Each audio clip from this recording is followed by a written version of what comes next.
Using Michael's playstyle from both his final stint with the Wizards as well as the footage we have of him playing around the time period as reference, we can get a general idea of how MJ would have approached the game at the time.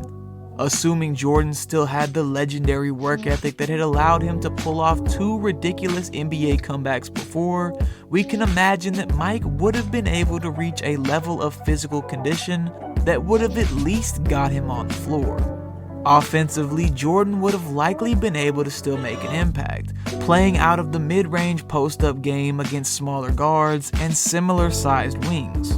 2013 was the beginning of the shift towards a new era of basketball, but the complete evolution of the game at the hands of Stephen Curry wouldn't take place for a couple more seasons, and it wasn't entirely uncommon for guards to still play out of the mid-post.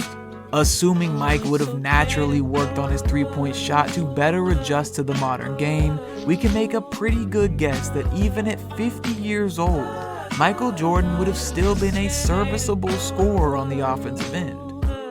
Where things get interesting is the other side of the ball.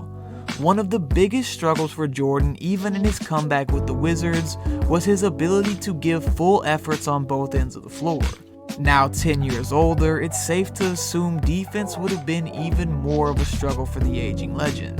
Not to mention the wear and tear that comes with reintroducing daily training, practice, and a consistent playing schedule mid-season. All this being said, what realistically could have been Michael's role in a return?